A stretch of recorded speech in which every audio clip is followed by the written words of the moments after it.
Ito po kay Jonah. Ano po? Yan. Prayer instead of running. Yan. Obviously, makikita po natin dito, ito po si Jonah po kasi tinawag po siya ng Panginoon Diyos sa minor prophet. Now, tinawag po siya para ipahayag sa mga taga-Ninive, sa bayan ng Ninive, yung pong papahayagan ng Panginoon na kung saan na kapag hindi po sila nag-repent, bubulawin ni Yahweh yung buong bayan po nila. So, sa kasawiang palad po nito, ito po si Jonah ay naging disobedient sa Lord. Hindi niya sinunod yung kanyang atas ng Panginoon sa kanya na ipahayag po yung salita ng kaligtasan na magsisi. Ito po mga taga-Ninive. Kaya ang instead na nagpunta po si Jonah doon sa lugar ng mga taga-Ninive, siya po ay nagpunta sa Joppe at doon po siya naghanap ng isang barko na masasakyan niya patungo ng Tarsis. At nung siya po ay tumakas kay Yahweh, marami na po yung mga bagay na nagdaan po sa kanya. If you read this, alam po na nakikita niyo po kung ano po yung mga bagay na nangyari po sa kanya upon his running away from his home God. Now, marami pong bagay na ganun po ang nangyayari kadalasan po sa atin. Tinawag tayo ng Panginoon, akala natin para na magsimba. Akala natin para lamang po tayo makinig ng salita ng Diyos. Pero, unknowingly, meron po pala tayong task o meron tayong tungkulin or responsibility as a Christian to deliver the message of God to anyone or to someone or to somebody or to your family. Yun po pala yung nais ng Panginoon po doon. Kaya lang, ang kadalasan nagiging response po natin sa panawagan ng Panginoon po sa atin is being neglect pagdating sa mga bagay na yun. Ang gusto lamang po natin, tayo lamang po yung nagsisimba, kasama lamang po natin yung sarili natin sa pagsisimba po natin na parang gusto lang natin iligtas yung sarili po natin. Mag-ingat po tayo doon kasi hindi rin po tayo maliligtas kapag ganun lamang po yung tayunin natin. Okay, prayer instead of running. God called someone not accidental occurrence. So pag sinabing accidental occurrence, hindi po ito kumbaga parang aksidenteng pangyayari lang. Bakit ka nandito ngayon? Sabi ko nga po sa inyo, hindi dahil sa pilinit ka lang ng kaibigan mo o sinama ka lang sa lugar na ito. Mayroon pong dahilan ng Panginoon. There is always a purpose upon His calling. Kung bakit ka nandito ngayon, hindi dahil sa girlfriend mo, sa boyfriend mo, sa asawa mo, sa kapatid mo, sa kaibigan mo. Hindi dahil doon, kundi yun po ay talagang ang layunin po nito ay tinawag ka ng Panginoon. Important and good things why God invited people to serve Him. So meaning, kapag pala tayo tinawag ng Panginoon, nandito ka, may purpose na tayo na kung saan we need to serve God. Tandaan po natin, wala pong tagapakinig po lamang. Makinig po kayo mga kapatid sa Panginoon. Hindi aksidente na nandito ko ngayon. Hindi aksidente na ikaw ay nag-church ngayon dito sa Jacob. At hindi rin aksidente kung bakit nandito ka. Kundi yan po ay gusto at layunin ng Panginoon. Because He wanted all people to be involved to His Word. Kailangan meron tayong ugnayan sa salita ng Diyos. Kaya nga napakahalaga ng salita ng Diyos kung bakit tayo tinuturuan ng Panginoon. Kung bakit ka nakikinig ngayon, very useful po yung salita ng Diyos dahil yan yung gagamitin mo para lang sa gano'n, ma-launch tayo ng Panginoon doon sa purpose niya o plano niya na pagliligtas dito sa kinauukulan na ito sa pamamagitan mo. Unawain niyo po mabuti po itong aral na ito mga kapatid sa Panginoon para na sa ganon, tayo po ay magamit po talaga ng ganap na kaligtasan at hindi po tayo madaya ng kaaway na akala po natin it is simply enough to go in church, to hear and listen to the words of the pastor. That is a big wrong. Hindi po tama po yun. God calls man to deliver the message. Tandaan po natin, lahat tayo, inatasan tayo ng Panginoon na yung kanyang mensahe ay maipahayag din natin sa mga tao sa paligid po natin. Now, take a look about Jonah. Jonah, the prophet according to Jesus. Alam niyo po ba yung pinoportray po dito ni Prophet Jonah? Ito po yung patungkol kay Yesu Cristo. Na kung saan pinortray niya po dito kung ano po yung gagawing pagliligtas ni Jesus. So meaning, pinapakita rin sa atin ng Panginoon na sa pamamagitan nito si Jonah, magkaroon tayo ng aral para sa Lord, malaman po natin what is the purpose of God of my calling. Malaman mo sa murang edad o sa iyong edad ngayon, malaman mo kung ano talaga yung purpose ng Lord sa buhay mo. Kaya nga marami po nag-spend lamang ng buhay po nila, nasasayang lang ang buhay ng tao. And supposedly, napakahalaga na tayo po ay talaga nakakilala na sa Panginoon. When God called us, you might be like Jonah to deliver this message. Kailangan ganito eh. At kailangan na malaman po natin to be like Christ, not to run away, but to save a lot of people surround you. Na kailangan po tayo yung makapagligtas. At sinisikap po ng bawat isa sa atin na tayo po may naliligtas. Alam niyo, mga kapatid sa Panginoon, sa araw-araw na pamumuhay natin, meron kayong mga nakakasalamuha. Baka isa po yun sa nais ng Diyos na abutin niya at iligtas. At yun ay sa pamamagitan mo. May magulang ka, may kapatid ka, may kamag-anak ka, may kaibigan ka, may kapitbahay ka, o yung mga tao na sa araw-araw nakakatransak mo. Ang ibig sabihin po nito, this person or all of this person, inaabot po ng Panginoon niya sa pamamagitan mo. Kaya mo ka mamamangha kung bakit ka nandito ngayon. Kaya pakinig ka para na sa gano'n. Malaman mo kung ano yung purposes ng Lord sa iyo. At mag-break sa puso mo o sa isipan mo na ako po yung tagapagsimba lamang. So it is not enough. Kulang na kulang po yung mga kapatid sa Panginoon. But many like Jonah, please. Karamihan po, marami po talaga mga Kristiyano. Mahilig po silang takbuhan ang Panginoon sa buhay po nila. Many escape call of God in their lives. Tinatakasan po nila ang Panginoon. Like for some reason, kadalasan ito po yung reason ni Jonah na kung saan kung bakit tayo nawawala sa Panginoon, kung bakit po tayo iniiwanan natin yung panawagan natin sa Panginoon. It is because of the reason of what Jonah did. Katulad din po yun ang ginawa po ni Jonah. More trouble getting his servant willing than in bringing the needed to repentance. Mas gusto pa po natin yung parang masukol tayo sa panganib, makaproblema tayo, ulanin tayo ng mga sangganabakbak na bagyo sa buhay, kaysa sumunod tayo sa Panginoon. Kaya kalaunan, alam niyo po, bumibigat lang ng bumibigat yung ating espiritu, yung kaluluwa po natin ay nagsasakal ng todo. Why? Because of that burden. Yung burden natin is to share the gospel o to save the lost. Yan po yung dapat na maging burden po natin. Hindi yun lamang yung mga pamilya natin. Ako, burden ko, napakainin ko yung mga anak ko, buhayin ko sila, pagkaralin ko po sila, at ilagay sila sa masaganang buhay. Come on! Ito po yung huwad na pamumuhay. If you know Christ already, dapat na maintindihan po natin na meron po tayo mas mabigat na burden, which is to save that someone that God given to you. Alam niyo, marami po mga tao na binibigay sa atin ng Panginoon eh. Pinakakatagpo sa atin ng Panginoon. Like for example, halimbawa, may nakilala ka ngayon, kasama mo na sa church. So, ibig sabihin, gamit ng Diyos yung buhay mo. So, halimbawa naman, meron ka lang mga nakakausap dyan, nabahagian mo na siya ng words of God para maligtas sila. And then someday, nakita mo na nag-involve sila sa Panginoon. No, nagamit yung buhay mo. Kaya lang, marami po na sa atin, it's like Jonas. They really wanted to flee from the Lord. They want to escape from their calling. Kaya tingnan niyo po, mga kapatid sa Panginoon, ha? Kaya po tayo nagiging makasalanan. Instead na tayo po ay maging ligtas na pagdating sa panawagan ng Panginoon, it is really because we don't want to use our life for the glory of God.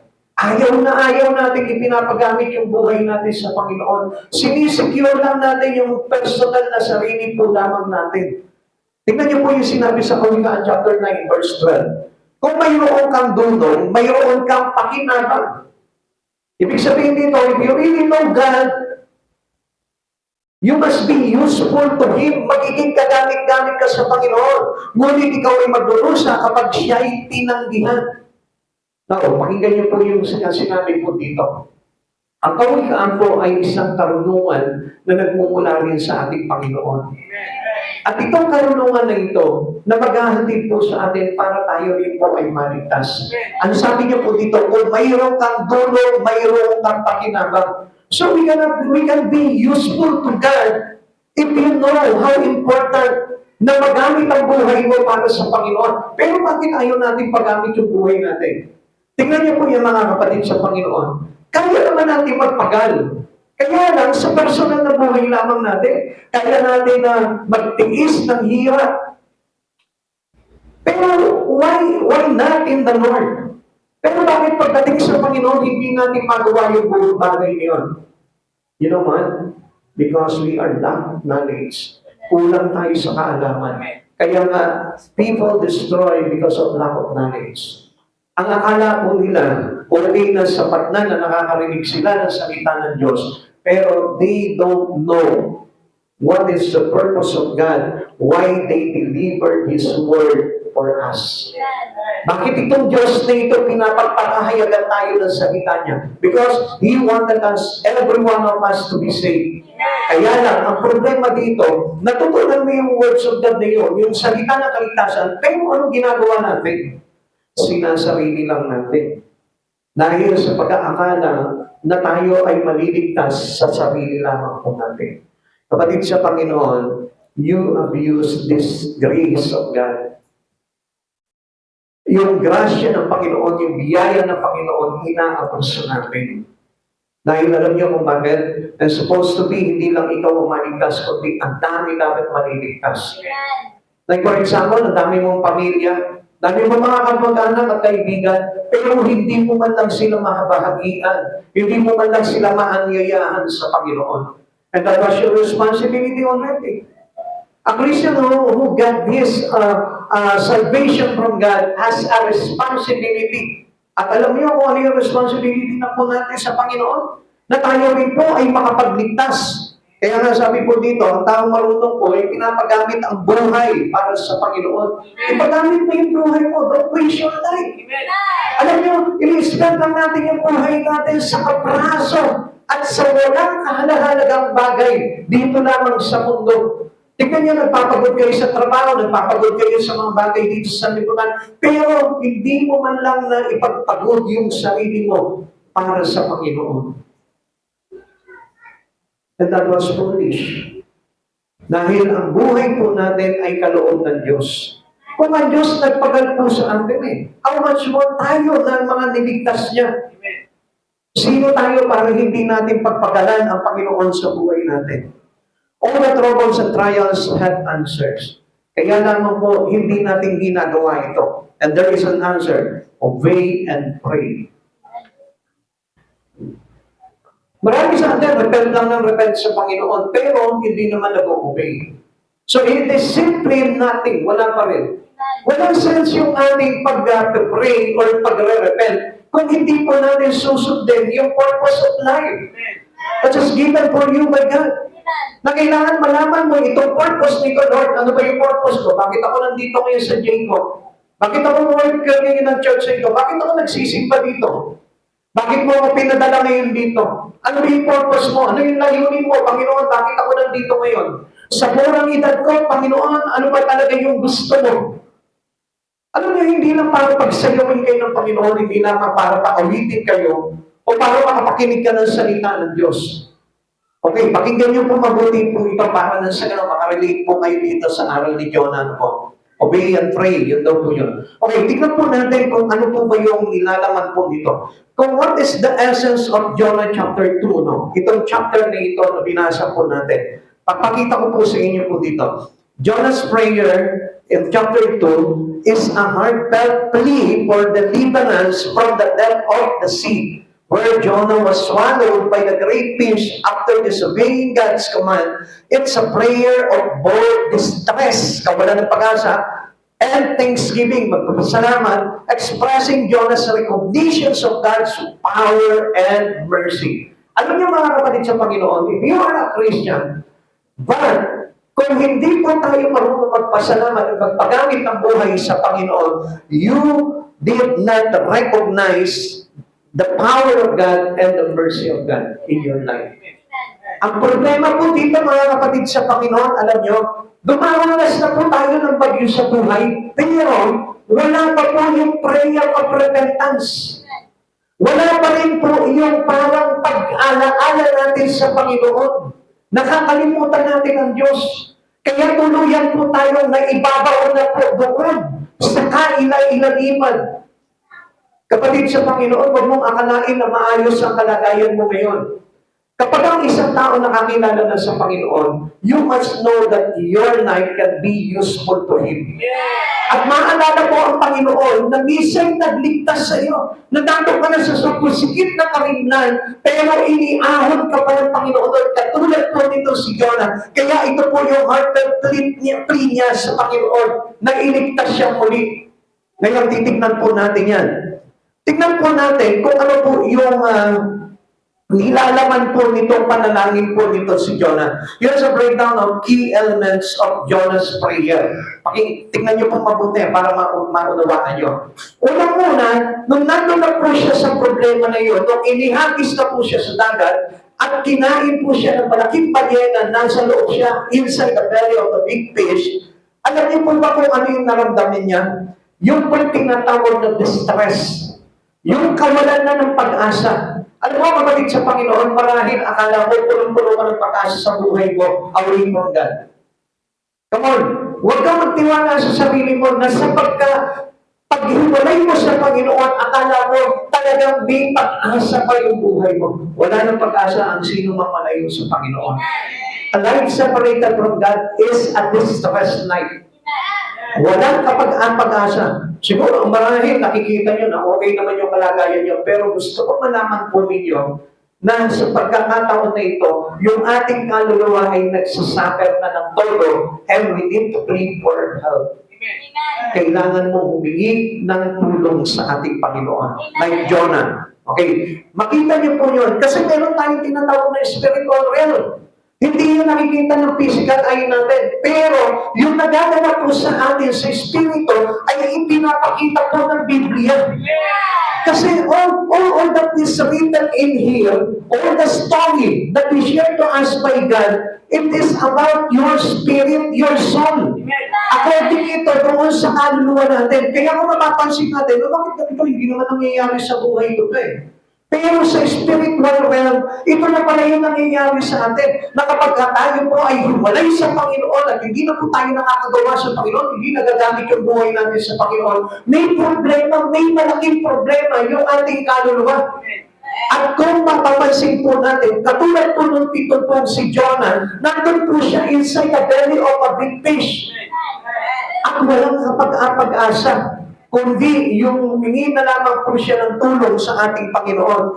Jonah cries out to the Lord from the belly of Sheol. Para na raw po siyang nandun sa impyerno.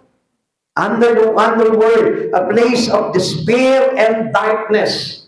So wala nang pag-asa talaga. Ngayon kung mapapansin po natin, hindi natin nakikita yung ating spiritual happenings ng buhay po natin. Kung ano nangyayari sa espiritu natin, marahil masaya ka ngayon. Dahil may trabaho ka, meron ka mga bagay na pinagkakaabalahan, masaya ka dito sa mundo ito. What about your spirit? Do you think that your spirit is having joy? Sa tingin niyo po sa oras po ngayon, mga kapatid sa Panginoon, try to ask yourself, ito bang nangyayari ko ngayon ito, masaya ba talaga yung kaluluwa ko? Or, am I suffered, or my soul suffered from distress? Kapatid sa Panginoon, dapat maintindihan niyo po ito. Siguro, kaya po, maniwala po sa atin, it is because of the absence of the spiritual things in you. Dahil nga po, sabi nga po, maiintindihan natin, maunawaan natin yung mga bagay na kaloob na spiritual sa atin sa pamamagitan kung ang isang tao ay nagtataglay ng Espiritu ng Diyos. Gusto ko po na maunawaan niyo po itong mga bagay dito, mga kapatid sa Panginoon. Hindi tayo nabubuhay sa laman lamang. Hindi tayo nabubuhay para lamang magkamal ng kayamanan dito sa mundo ito. Kaya tayo nabubuhay. It is because how important your soul to the Lord. Mahalaga yung kaluluwa natin at yun yung sinisikap ng Panginoon na maligtas. Wala halaga itong katawan natin kasi ito ibabalik lamang po sa lupa ito, mabubulong yan.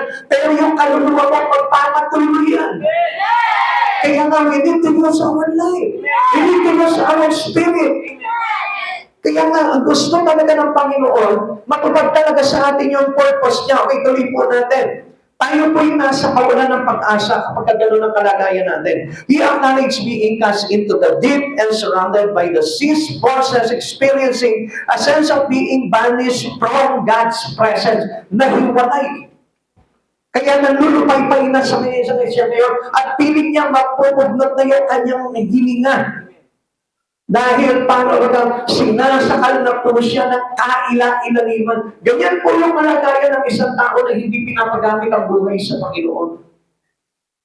Now, siguro, yung kasinungalingan ko minsan ni Satan sa atin, naglalagay sa atin na complacency. Na sinasabi sa iyo, bakit? Nakakapag-church ka naman, nakakapakinig ka ng salita ng Diyos. Kung ang buhay ng isang tao, kahit makinig ka naman, makinig ng salita ng Diyos, kung hindi mo naman gagamitin ito for the glory of God, it is useless. Absolutely useless. Kung hindi pinapagamit ng tao ang kanyang buhay para sa karangalan ng Panginoon, it is useless. Come on, kaya nga mapapansin mo parang ang tablay-tablay ng espiritu mo Pansinin mo, mga kapatid sa Panginoon, hindi po ba kapag sa mga enjoyment of the world, masaya-masaya ka? Ang liksi-liksi ng katawan mo, come on, sige, pansinin nyo, sa trabaho, sa pag-aaral, sa eskwela, sa barkada, sa mga paglalakwatsa, hindi ba parang ang lakas-lakas mo, parang hindi ka nakakaramdam ng panghihina? Why in God? Why in the church? Why in about the Spirit? Bakit doon sa mga bagay niyon, parang ang tamlay ng espiritu mo, wala kang kasigla-sigla, nanlulupay-pay ka. Alam niyo kung bakit? Because yung ating kaluluwa ay nandun sa kalagayan na kung saan tinatawag na distress. Kaya nga mga kapatid sa Panginoon, hindi natin pa pwedeng takasan talaga yung panawagan ng Panginoon. Tingnan pa po natin. Here's a breakdown of 3 elements of Jonah's prayer. Number 2, remembrance of God's and hope. Ang dapat po sa atin, maalala po ang Diyos sa buhay mo. Karaniwan po sa atin, nakalimutan na ang Diyos Especially when you are out of the church. Kapag nandun ka na sa bahay mo, nandun ka na doon sa field of works mo, nandun ka na sa mga kaibigan mo, karaniwan, maraming mga Kristiyano nakakalimot na po sa Panginoon at hindi na maalala na ang pag-asa po natin is from the Lord. Huwag mo nakakalimutan yun dahil it is a big despair for us. Talagang ang buhay po natin talaga ay talagang masasabi po natin walang kapag-asa o sabihin natin nasa malubhang kalagayan yung buhay natin. Sabi po dito, despite his dear situation, Jonah remembers God and looks towards the holy temple, a symbol of God's presence. Tignan niyo po. Pansinin niyo mga kapatid sa Panginoon, lahat ng lingkod ng Diyos na uhaw pagdating sa templo ng Diyos. Kapatid, tignan mo yung katabi mo ngayon kung nauuhaw niya. Yan ang larawan ng mga uhaw. Diba? Ang isang tao na uhaw talaga sa templo ng Diyos, hinahanap niya ang Diyos sa buhay niya. Because God is the promise of hope to him. Kasi ang Diyos po yung pinangakong pag-asa sa buhay po natin. It is the symbol of God's presence. Ito po yung templo ng Diyos. Pero bakit parang walang presensya? Tingnan mo ulit yung katabi mo. Larawan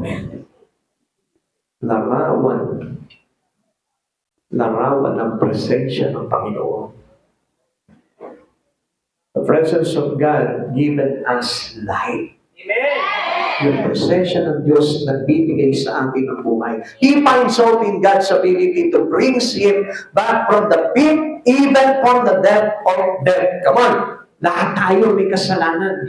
Lahat tayo may problema mabibigat. At yung problema na yun, hindi yung utang mo, hindi yung babayarin mo, hindi yung mga bagay sa pisikal mo, kundi ang malaking problema na kinasasabitan ng isang tao ay yung problema niya sa kaluluwa.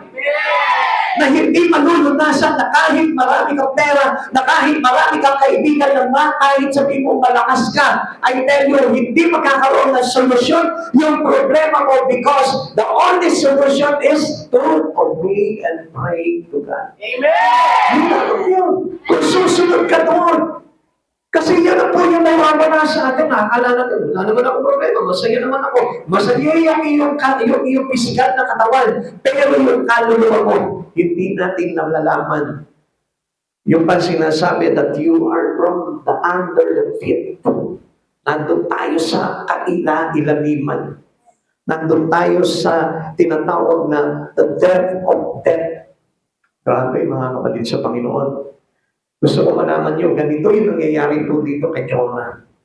Sa pagkakakala ni Jonah na matatakasan niya ang Panginoon sa buhay niya. Yun sa breakdown of these elements of Jonah's prayer, ikatlo, thanksgiving and commitment. Hindi dapat na meron po tayo eh. Jonah expresses gratitude of God's deliverance and promises to sacrifice and pay his vow. Doon niya nakita ngayon. Kaya sinabi niya, natutuparin niya yung kanyang pangako sa Panginoon. Gagawin niya yung kanyang pangako sa Panginoon. Demonstrating renewed commitment to God's service. Yun ang kailangan po natin, kapatid sa Panginoon.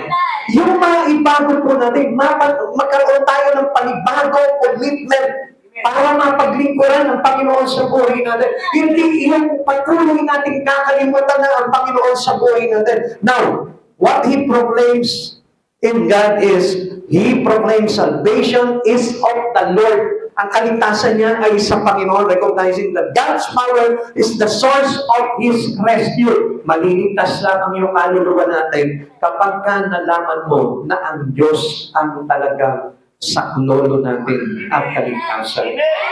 Kaya lang, pansinin niyo mga kapatid sa Panginoon, how many of us remember in God when He was on despair? Kapag ka nagsasuffer yung kaluluwa mo, naghihina yung espiritu mo, kailan mo naalala ang Diyos sa buhay mo? Alam niyo, nung maalala po dito si Jonah, ito pong Panginoon dahil he was under the depth of the depth of death. Alam niyo mga kapatid sa Panginoon, ang unang-unang kinauhawan niya yung templo ng Diyos. Pero tingnan niyo po sa atin, tayo, mga buhay tayo, sabi natin, ano? Buhay tayo, pero hindi natin naaalala yung templo ng Diyos. Parang gusto ko magpunta sa church, Through my problem, parang gusto kong dumalaw sa templo ng Panginoon. Pero bakit hindi po natin nadi-desire yung bagay na yun? It is because our soul is dying, patay, at hindi na nag-aanap pagdating sa Panginoon. Kung gano'n ang kalagayan ng Espiritu natin, I tell you, you are dying. Baka patay na yung kaluluwa mo. Kapatid, yun ang nakakatakot doon. Si Jonah, nag-aagaw buhay pa lang. Si Jonah, halos mapuntuglo pa lang yung kanyang hininga. Pero, dumating yung last minute, naalala niya ang Panginoon. Nagkaroon siya ng thirst about the temple of God, into the presence of the Lord. Ikaw, kapatid sa Panginoon, sa oras na ito, baka mamaya mas masahol pa ang kalagayan natin kay Jonah. Ang ipinapakita sa atin ng Panginoon dito was, He was on the belly of the big fish. Nandun siya sa tiyan ng malaking isda, and he considered it is yun. It is the belly of hell. Kapatid, alam niyo po ba kung anong tawag po nun? Baka mananampalataya sa Panginoon. Ibig sabihin yun, He is about die. Ganon din po yung kalagayan natin kapag hindi ka na naghahanap ng presence ng Lord. Hindi ka na naghahanap, wala ka ng thirst, kauhawan sa mga bagay na ginagawa mo sa Panginoon. Ang ibig sabihin yun, you have a dying spirit. Nandun yung iyong kaluluwa na naghihingalo. Kaya nga, ipinapakita sa atin ng Panginoon dito not into our physical eye, but into our spiritual eye. Kaya nga, hindi maintindihan ng tao, hindi nagtataglay ng Espiritu ng Panginoon. Itong mga bagay na ito dahil simple ang akala nila, ito ay isang kwento po lamang. Pero gusto ko po na magising po kayo dito na ang mga bagay sa Panginoon ay kinauuhuan, kinasasabikan, at dinanasan ng isang tao na mayroon talagang Diyos sa puso niya. At yan ang dapat na matutunan po natin because the only hope that we have in our life is Christ Jesus. Siya lamang. Okay, tingnan po natin. What is the essence? In essence, Jonah's prayer is a testament to the power of prayer in times of crisis and demonstrations of faith even in the face of seemingly impossible circumstances. The book of Jonah provides further context on Jonah's story and his prayer. Ano yung pinapakita ng Panginoon po sa atin dito? Na napakahalaga ng panalangin.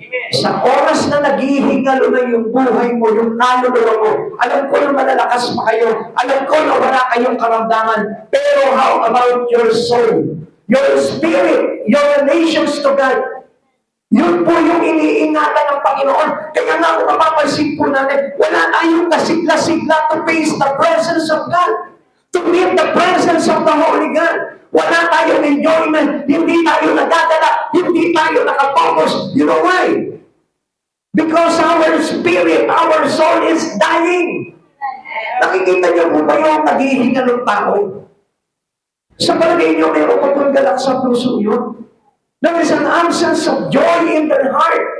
At gano'n ang nangyayari sa isang kaluluwa na naghihingalo na. Wala na yung kanyang sigla. Wala na yung kagalakan niya. There is no excitement about the words that he heard. Tignan mo ulit yung katabi mo. Sabi mo, ito ay tao. Wow, tao. Yan. Buti pa siya nanalo. Dalangin ko sa Panginoon, manalo pa rin. Ha? Kung yung nagsabi nun, nanalo.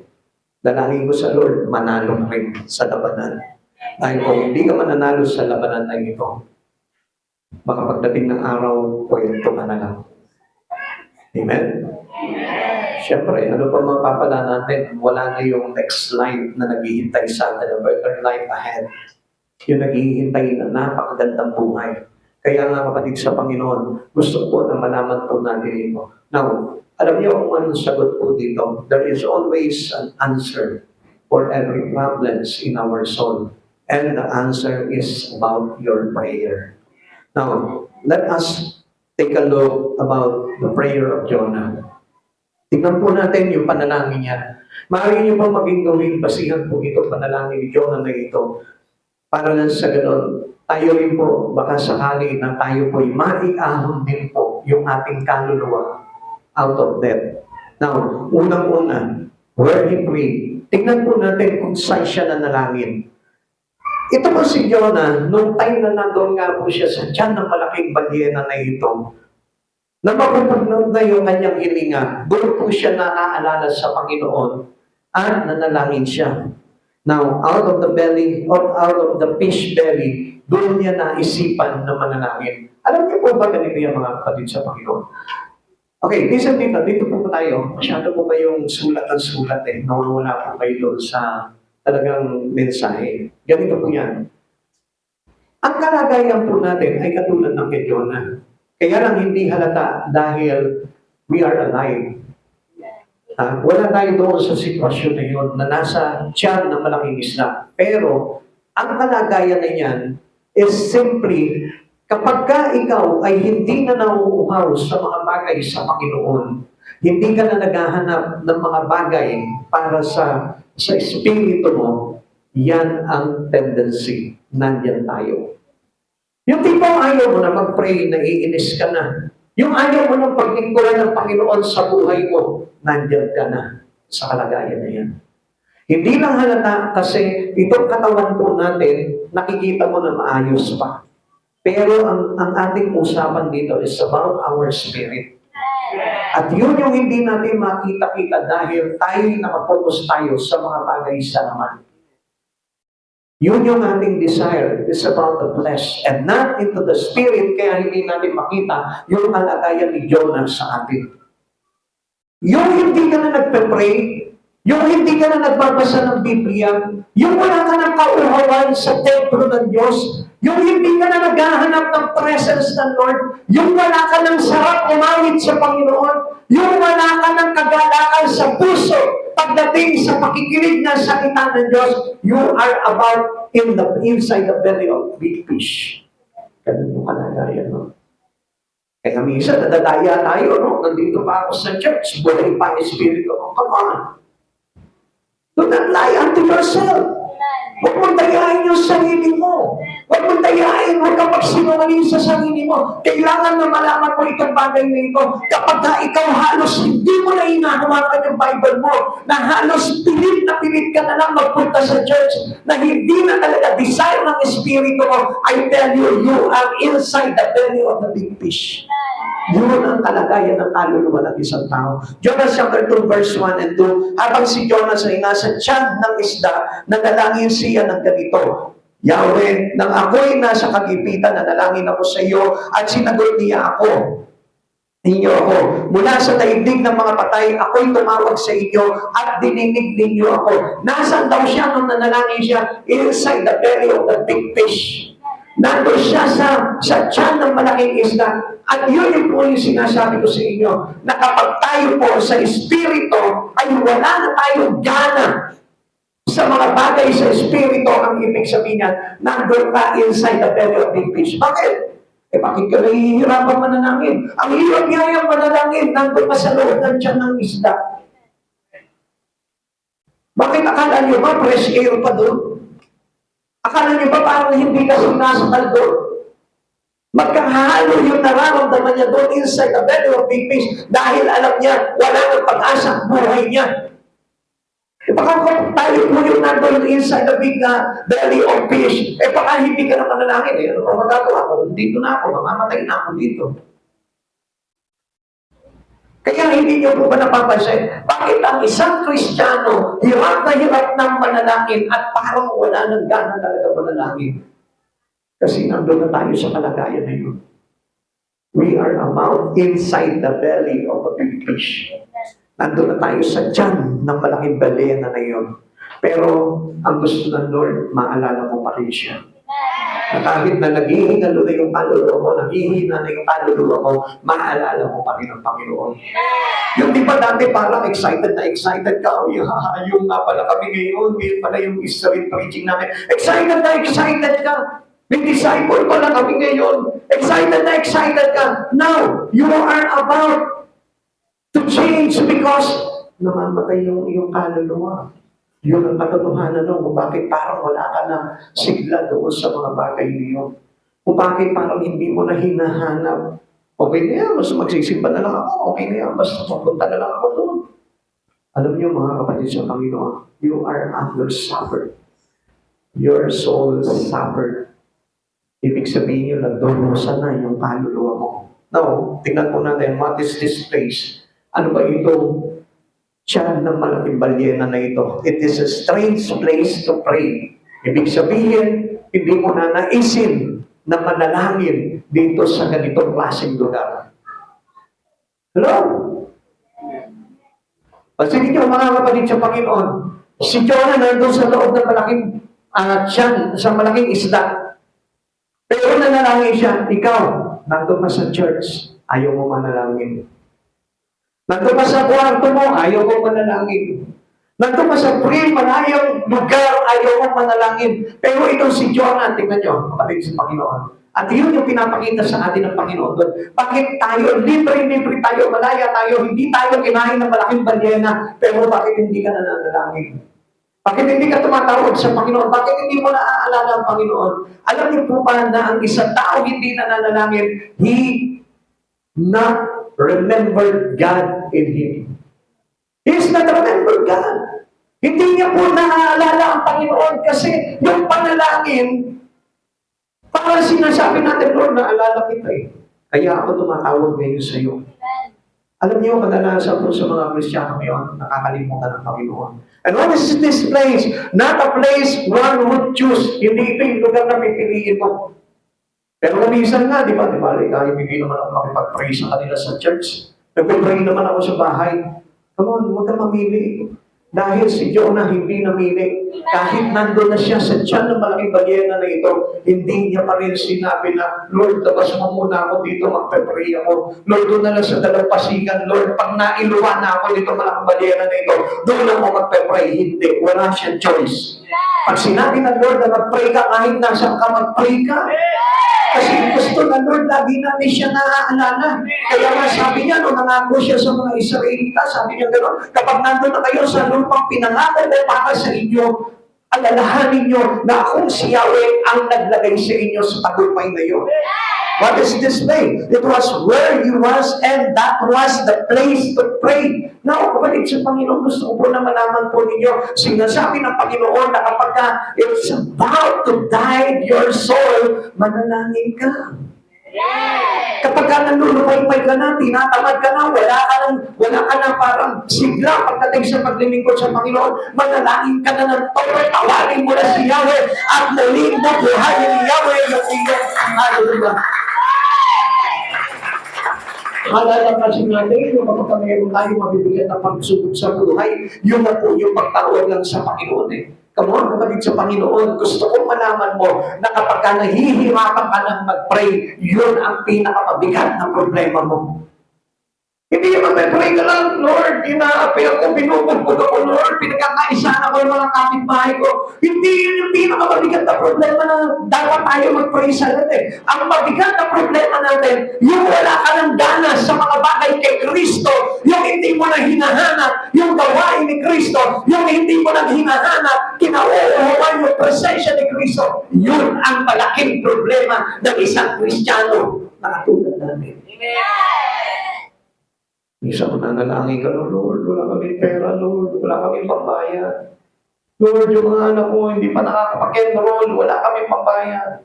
Yan yung pinapanalangin natin, pero yung mas mabigat na kalagayan na kung saan nandun tayo sa gitna sa tiyan ng problema na yun ang hindi natin makipag-pray sa Panginoon. Tinanong mo ba, how's my soul? Tinanong mo na ba kung gaano na ngayon yung kaluluwa mo? Alam niyo, kapag nanalangin ka naman sa Panginoon, kahit naghihingal yung kaluluwa mo, God will hear you. God will hear you. Ang sabi po dito, and He heard me, at narinig mo ako. Two great lesson here. Merong dalawang lesson na matututunan po tayo dito. Una, God's hear us anywhere. Nasa kahit na anong kalagayan, especially when your soul is dying, mas higit kang pinakikinggan ng Panginoon dyan. Kaya hindi mo napapansin, di ba nagpapaalala sa iyo ang Panginoon? Alam niyo kung saan nagpapaalala ang Panginoon sa iyo? Into a physical circumstances. Kasi hindi mo mapapansinin yung spiritual eh. Come on, kung maiintindihan niyo ito. Sa spiritual, hindi mo mapapansin yun. Kaya anong gagawin ngayon ng Panginoon? Magpapadala siya ngayon sa iyo ng physical circumstances. Like for example, kawalan ng pera. Example, emptiness. Example, sickness. Example, kaguluhan. Mga problema, mga alalahanin. Yan yung nagpapaalala sa atin. It's about to pray. Para matuto tayo. Tanungin mo nga yung katabi mo, naghahanap ka pa sa Lord. Dalangin ko sa Panginoon, no? Lagi nating tatandaan, ang Diyos lagi makikinig yan. Anywhere, anytime, whatever situations we have, ang Lord nakikinig sa iyo. Kaya lagi mo tatandaan, matutunan mo na ang Diyos, every prayer that you make from Him, for Him, pinakikinggan ng Diyos yan. Ikalawa, far better to pray in normal surrounding than to wait until we are in abnormal surrounding. What is this abnormal surrounding? Yung nagpapray ka na lang dahil sa mga bagay na pangangailangan mo sa mundo. Abnormal surrounding yan.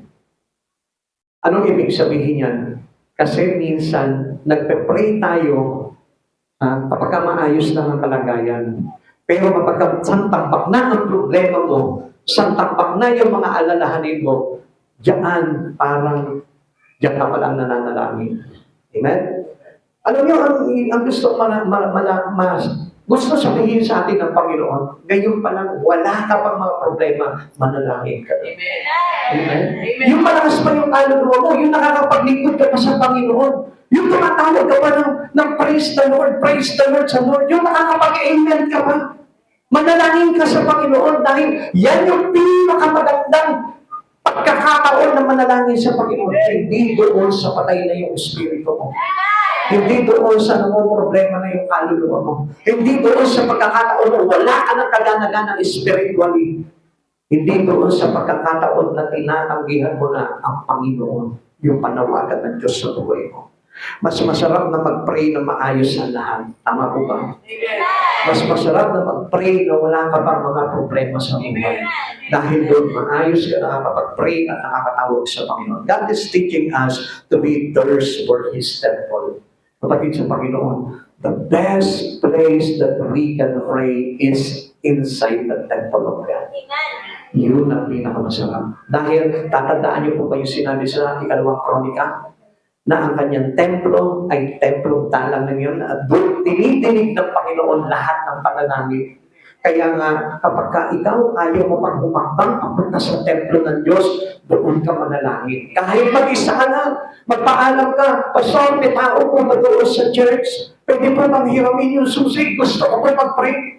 Naalala ko po nung araw, noong time na bago pa lamang po ako sa Panginoon, kasi ako talahawak ng susi ng church ko namin doon sa Valenzuela.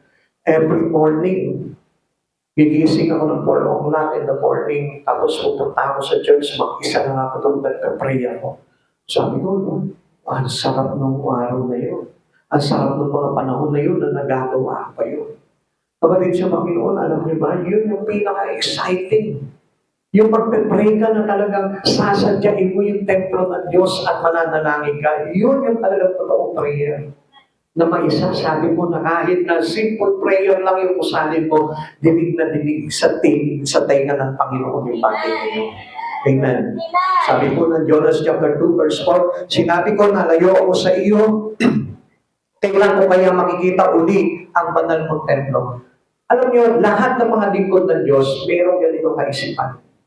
They are hunger and thirst for God's temple. Kapag ikaw na-separate ka sa Lord, kapag ikaw dumanas ka ng paghihina ng Espiritu, ang unang-unang kakauhawan mo, yung templo ng Diyos. Tingnan niyo po ito si Jonah. Compare with David, parehas sila. Amen? Noong time na ito si David, awit chapter 42, last Sunday, di ba? Tinakal po natin ito. Ang sabi niya po, awit 42 verse 4, nagdoon po ang puso ko kapag aking maalala. Ang lumipas na kahapon, lagi kaming sama-sama, papunta sa templo ng Diyos na ako ang nangunguna. Pinupuli namin ang Diyos sa pag-awit ng masaya. Nandun yung kauhawan nila. Tanungin mo yung katabi mo, may uhaw ka pa ba magpunta sa templo ng Diyos? O baka it's about a habit. Dahil church day ngayon, magcha-church ako. Yung some other day, nakukuha mo pa ba na magpunta? Come on, sanayin niyo yung sarili niyo po na gano'n. Kasi it symbolizes a person or a Christian that he loves most God in him. Na talagang mahal na mahal niya ang Diyos at kinauuhawan niya ang Diyos sa buhay niya. Ikalawa, why he prayed? Kanina, tinanong natin, saan ba siya nag-pray? Inside the belly of big fish. Now, why he prayed? Bakit po ba siya nanalangin? By the reason of my affliction, sabi niya, dahil sa matinding hirap na kanyang dinaranas. Kaya nga sabi sa ating kanina dapat natupad sa normal na sitwasyon, manalangin ka na sa Panginoon. Kasi alam niyo, mas mahirap pagka hindi ka nasanay na manalangin, na wala kang problema. Pagdating ng problema, mas tayo ang hindi mananalangin. Kasi mahirap mag-pray na meron kang maraming problema. Kung yung wala kang problema, hindi ka magpanalangin paano pa kaya pag may problema ka na? Amen? O let's say, halimbawa, kasundan mo pa yung kaibigan mo, kasundan mo pa si sister, kasundan mo pa si brother, hindi ka na makapanalangin. Pagka lalo na nag-aaway kayo niyan, mas lalo ka nang hindi mananalangin. Amen? Amen? Yung nakakapunta ka pa sa church, lagi ka pa nasa church, hindi ka na nananalangin. Paano kung hindi ka na makapunta sa church? Mas lalo kang hindi na mananalangin. Kasi yung normal sitwasyon po natin, hindi tayo makapanalangin. Yung pa kayang meron ka na under affliction na yung iyong mga nararanasan, makakapanalangin ka ba? Siyempre, ang takbo ng isipan po natin yan, to look for a reason, to look for a solution. Maghahanap ka, saan ba ako makakahanap ng ganito, ganyan. Hindi mo na maaalala ang Diyos sa buhay mo. Verse 2. Jonah chapter 2 verse 2, Yahweh, nang ako'y nasa kagipitan na nalangin ako sa iyo, at sinagot mo ako mula sa kalaliman, walang katulad, ako'y tumawag sa iyo, dininig mo ako. Alam niyo mga kapatid sa Panginoon, run away to God, consider ourselves in the belly of Sheol. Na kapag tayo po'y tumatakas sa Panginoon sa panawagan po natin, ang ibig sabihin niyan, nasa loob ka na ng malaking balyena. Amen? Kaya nga, consider your ministry to God is a free from this kind of belly. Na tayo po'y malaya tayo, hindi tayo makakulong doon sa belly ng fish. Na kapag tayo po'y naglilingkod sa Panginoon, meron kang ministeryo, meron kang responsibility na tungkulin na ginagampanan sa Panginoon, ang ibig sabihin niya, hindi ka nakakulong doon sa belly ng malaking isda, doon sa tiyan ng malaking isda. Kaya nga kapatid sa Panginoon, sanayin po natin that we involve or that we commit our life to the Lord, to the ministry of God. Napakahalaga doon mga kapatid sa Panginoon, maniwala kayo sa akin. Dahil yung kahalagahan po nun, nagpapakita po sa atin na tayo po'y malaya nakakatawag sa Panginoon, malaya may ugnayan sa Panginoon. He had a praying for some time. Alam niyo, kumisan po kasi nakakalimutan po talaga nating manalangin eh. And that's why the reason why God shaken our spirit. Kaya nga po tayo kuminsan tumatakbo, tumatakas sa Panginoon eh. Kaya natin tinataguan ng Panginoon. Kaya hindi niyo po ba napapansin? They don't want to serve God anymore. Ayaw na natin maglingkod sa Panginoon. They don't love our ministry from God anymore. Ayaw na nga po natin halos mag-church. Ayaw na nga po natin makipag-pray sa mga kapatiran. Ayaw na po natin gumawa sa Panginoon. Gusto na lang natin in our own way. At lagi niyong tatandaan, kapatid sa Panginoon, pag tayo nananangal into our own strength, nagagalit ang Diyos. He looked for a person who is obedient to Him. Ang gusto niya yung sumusunod sa Panginoon at hindi sumusunod sa sarili niya lamang kagustuhan. Kaya nga, alam niyo po ba ang ibig sabihin nito? That he had a praying for sometimes. Ang ibig sabihin po niyan is flee from God. Ibig sabihin, tinatakasan niya ang Panginoon kapag hindi tayo nananalangin. Neglecting spiritual responsibility. Kaya po tayo nawawala sa ministeryo po natin. Kaya ayaw na natin mag-dancing, ayaw na natin mag-choir, ayaw na natin mag-instrument, ayaw na natin mag-share ng words of God. It is because of your prayerlessness. Wala nang panalangin, kaya nawawala na ng gana pagdating sa mga bagay sa Espiritu. But try to get back in your need. Manalangin ka sa Panginoon, tumawag ka sa Panginoon. Makikita mo, mag-aalag muli yung desire mo na magkaroon ka ng ministeryo sa Panginoon, na magkaroon ka ng gawain pagdating sa ating Panginoon. At alam niyo po ba, kapag hindi nananalangin ng tao, ang ibig sabihin po niya, he is sleeping during storm or chastening. Kaya nakikita niyo po, ayaw na tayo po ay parang tinutuwid ng Panginoon, ayaw na kinukorek yung ating mga katayuan sa buhay spiritual. Na kapag tayo po ay nandun na sa bagyo, tinutulugan na lang natin, tinatakasan na lang natin yung mga bagay na yun.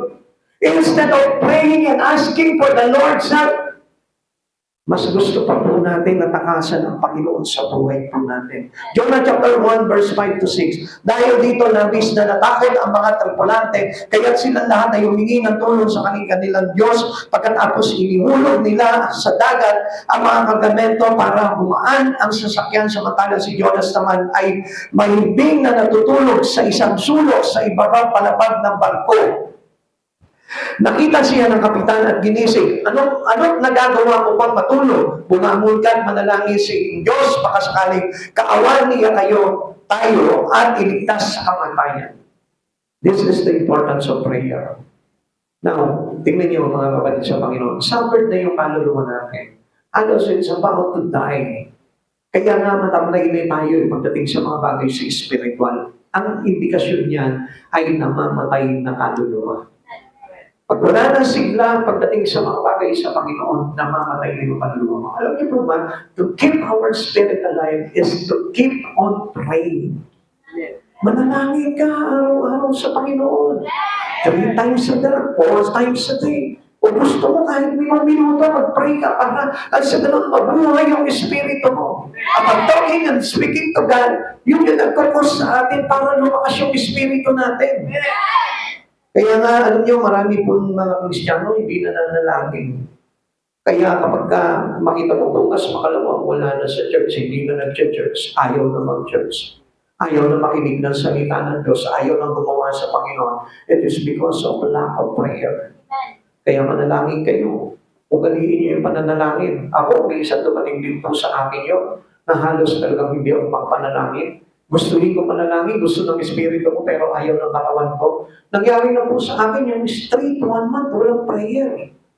Kaya bumagsak talaga yung Espiritu ko. Kaya anong ginawa ko? Sinigap ko na makabalik sa panalangin.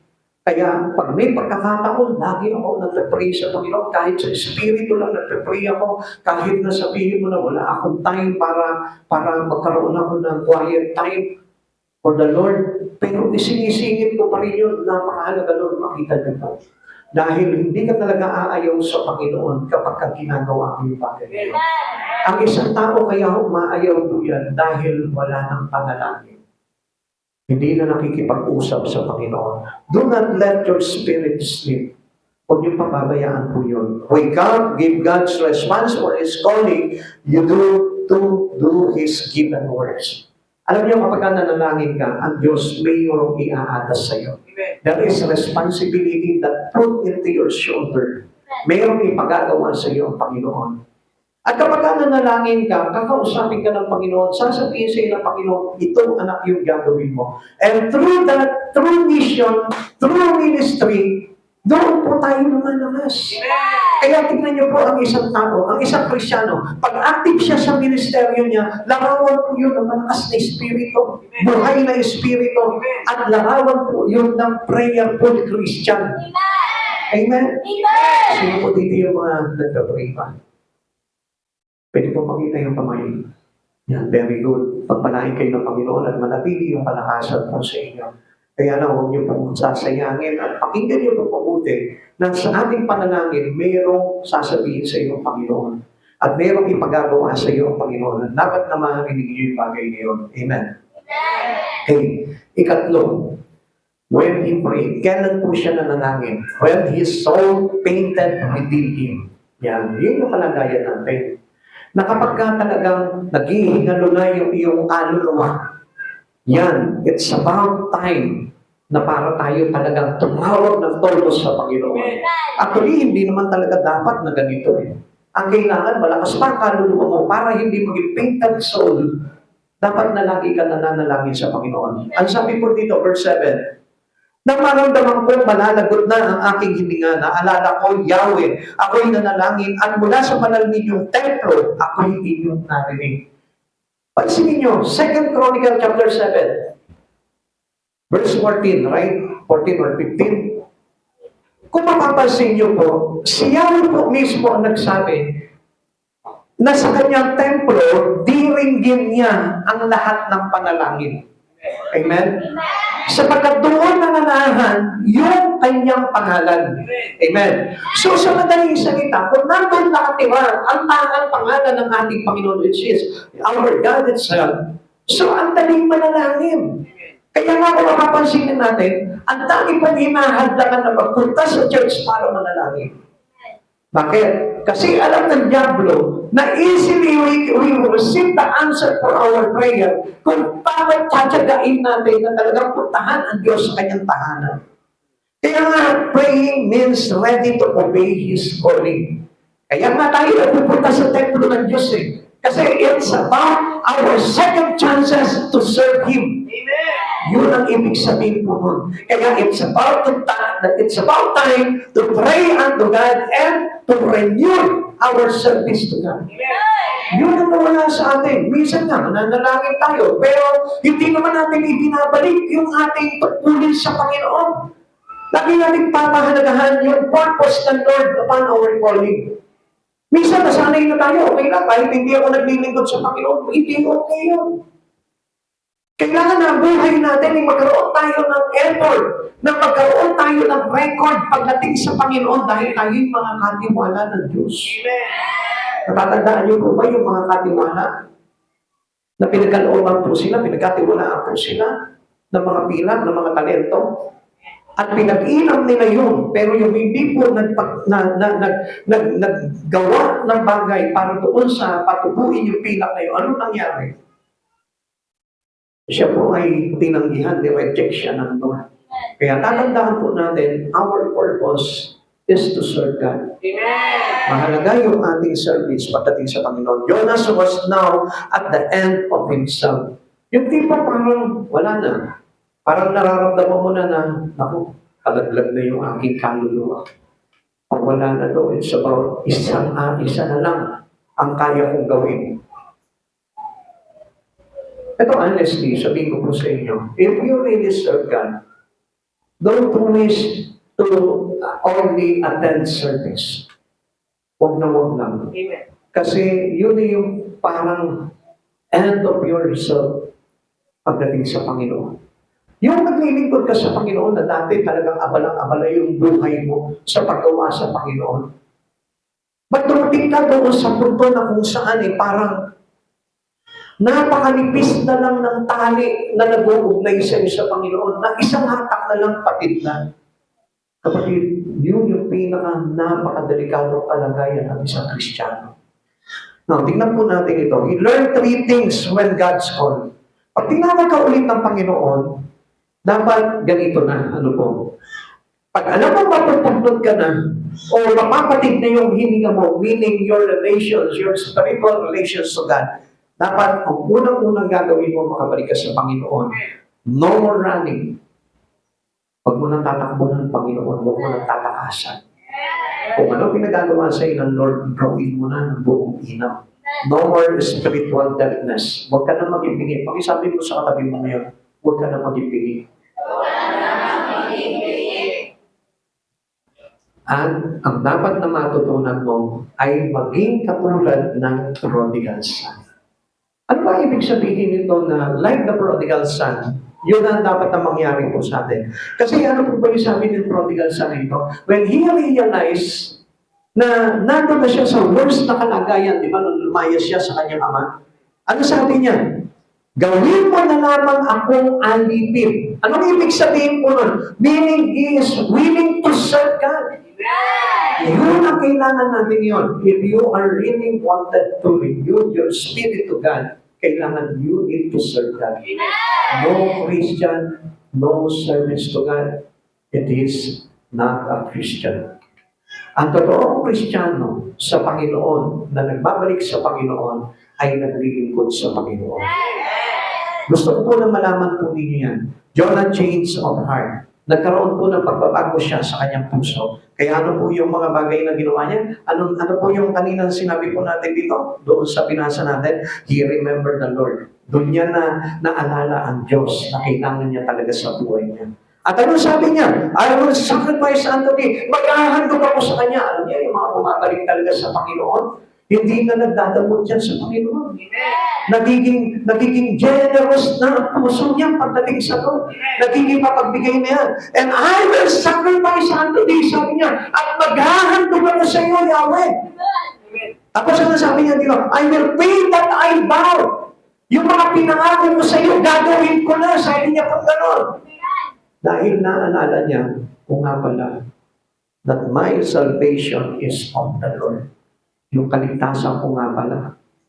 Kung puputulin ko ang ugnayan ko sa Panginoon, paano yung kaligtasan ko? Yun yung dapat na maalala natin. Kung mawawala ako sa Panginoon, paano yung salvation ko? At yun yung naalala po ni Jonah. Okay, let us read this. Jonah chapter 2, verse 7 to 10. Nang maramdaman ko, malalagot na ang aking hininga. Naalala ko kayo, Yahweh. Ako'y nanalangin at mula sa banal niyong templo, ako'y inyong narinig. Ang mga sumasamba sa mga Diyos-Diyosan ay hindi naging tapat sa iyo. At kayo naman, hindi kinakalugdan ng Panginoon yan. Verse 9, ngunit aawit ako ng pasasalamat at sa iyo may gahandog. Ang sabi niya gano'n, I will sing in my heart and I will give my sacrifice. Tutuparin ko ang aking mga pangako. I will pay my vow. So kapatid sa Panginoon, ito yung dapat na makita natin. At isang bagay pa doon, kaya niya ginawa muli itong bagay nito because He knows that God is His salvation. At dapat natin matutunan, wala tayong pag-asa, wala tayong kaligtasan kung wala ang Panginoon sa buhay. Kaya tayo nagkakaroon ng ugnayan sa Panginoon. Why we rebuild our relations to God? It is because of our salvation. If you have no relations to God, wala kang kaligtasan. Verse 10, pagkatapos inutusan ni Yahweh ang isda na iluwag si Jonas sa dalampasigan, and we are delivered or free. Tayo'y pinalaya ng Panginoon. Gusto mo maging malaya? Mahihirapan tayo maging malaya kung hindi natin mangyayaring gawin ito mga bagay dito na ginawa ni Jonah. Kung hindi mo aawitin sa pasasalamat at pagandog sa Panginoon, kung hindi mo tutuparin yung pangako mo sa Panginoon, kung hindi mo maaalala na ang Panginoon ay ang kaligtasan mo, so malaman mo, there's no deliverance. Hindi tayo mapalayain sa sumpa ng impyerno. Kapatid sa Panginoon, napamahalaga po dito. The word of the Lord came to the second time to Jonah. Ang sarap yun po yung napakaganda po dito Laging merong second chances sa Lord. Kaya may pag-asa pa kayong lahat. Huwag niyo sabihin wala ng pag-asa. Tapos na ang lahat, mayroon pa. Because the words of God is always given the chances para tayo po ay makapagpanumbalik sa Panginoon. Only God's call is review. Magbago tayo. Ayusin natin yung mga bagay nila. At sa oras ito, kapatid sa Panginoon, kung sa piling mo, malakas yung kaluluwa mo, baka mamaya nadadaya ka ng mga away. Dahil kung talaga malakas ang iyong espiritu sa oras na ito, you are actively and you are well equipped to our God. Nagagamit ka ng buong kalakasan, buong galak, na napapagamit mo yung buhay mo sa Panginoon. No limitation. Ang paglilingkod sa Panginoon is no reservation. Wala tayong sinasamtabi. Wala tayong limitasyon.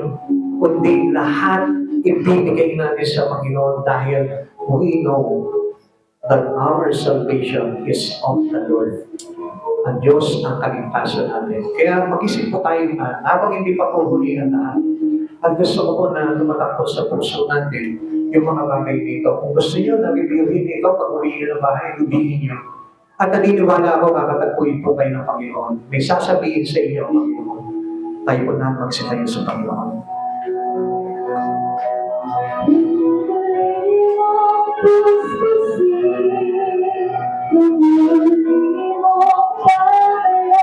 Do not be a deceived Christian. Marami po mga nadadaya dahil po sa mga bagay na pag-aakala po natin na wala naman po yung kaugnayan sa kalooban ng ating Panginoon. Tandaan po natin na buhay na dapat na meron tayo ay yung buhay na mayroong kaugnayan sa ating Panginoon.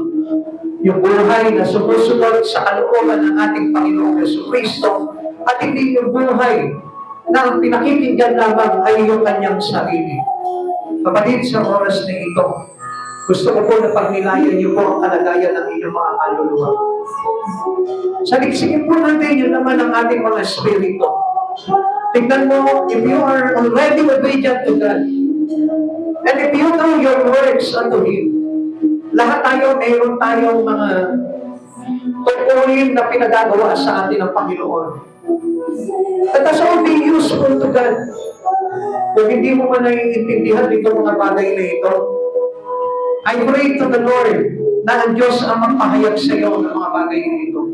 Dahil hangad ng Panginoon ang kaligtasan namin lahat. Ang Diyos kaya tayo tinawag, it is really because He wanted us to be saved. Gusto ng Diyos na ito na maligtas tayo. At come on, mga kapatid sa Panginoon, minsan tinatanong natin, kailangan mo ba paglingkuran ng Panginoon? Yes. Totoo po na kailangan natin paglingkuran ng Panginoon. Why? Bakit po ba? Because someday, aharap tayo sa ating Panginoon. At ipagsusulit po natin sa Kanya lahat ng mga bagay na ginawa natin. Paano kung wala tayong nagawa? For the glory of God.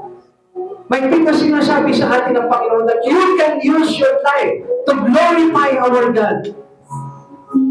And we are created for us to worship Him. Gusto ng Diyos na ito na tayo po'y magkaroon po ng pakikiisa sa Kanya. At sa sandali na tayo po'y makapasok sa kalangitan, gusto ko po na ipaalam po sa inyo. Ganito pa rin ang gagawin po natin. This is only a practice. Kaya tayo sinasanay ng Lord na paglingkuran siya sapagkat ganito rin po yung gagawin po natin doon sa kanyang kalangitan. Walang tigil tayong sasamba sa Panginoon. Walang pati tayong aalit doon sa Kanya. Sapagkat ito yung pinakita sa kanyang mga lingkod na nag-aawitan lahat ng mga anghel at nagpupuri sa pangalan ni Yahweh na ating Panginoon kataas-taasan. Kaya nga po bumaba dito ang Panginoong Jesucristo He led us into His way. Pinakita niya sa atin kung gaano kahalaga ang paglilingkod sa Panginoon. Kapatid, hindi tayo nabubuhay para lamang po sa mga mabubuting gawa. Kundi kaya tayo kinreate ng Lord para magamit ang buhay po natin para sa kaluwalhatian ng ating Panginoon. And do not be selfish. Do not own your life because our life is not ours. We are paid by a high cost, high value, priceless.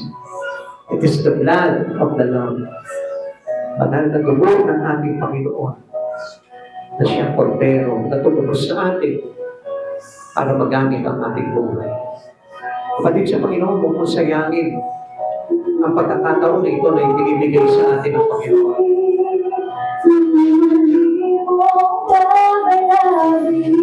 Always talk to God.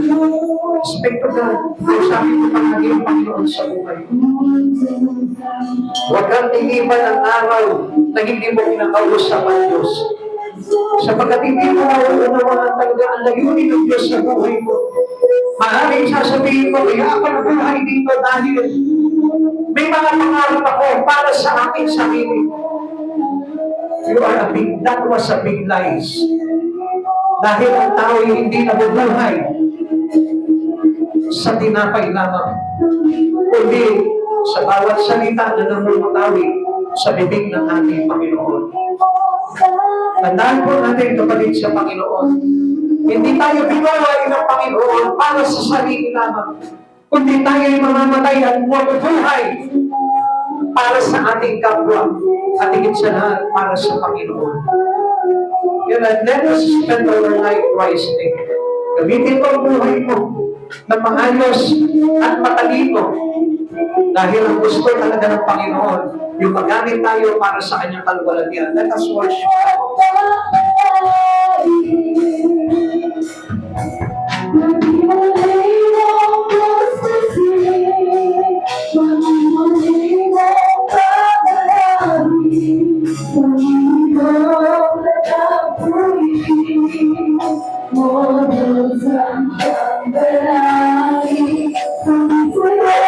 kami sa iyo sa dito. Natapos mo po kami ng iyong presensya, Lord. Hindi man namin paunawakan sa iyong lugar. Darating, Panginoon, ang iyong presensya. Kakatagpuin mo, Panginoon, ang bawat isa. At ipapaunawa ko po sa amin, Panginoon, ang layunin mo kung bakit kami nabuhay sa daigdig na ito, Lord. Kung bakit kami narito ngayon, Lord. Ikaw ang Diyos na magmahalayan sa atin ito, Panginoon.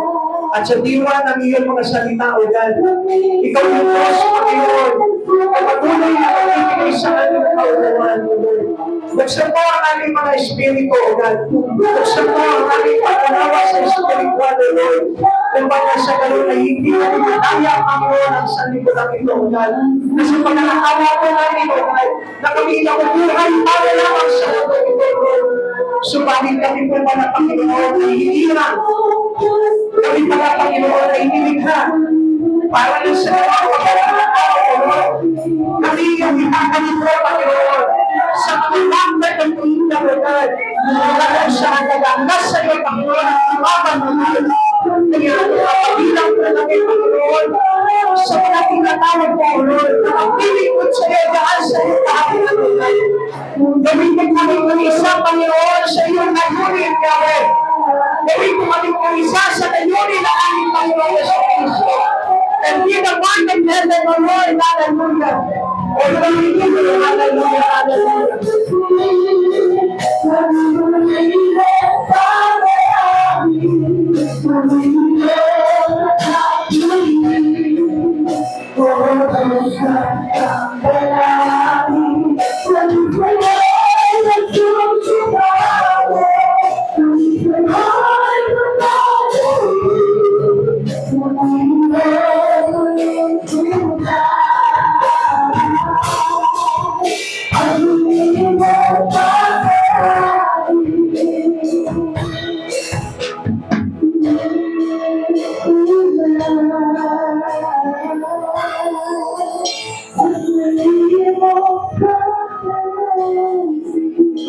Diyos, nagpapasalamat po kami, Lord.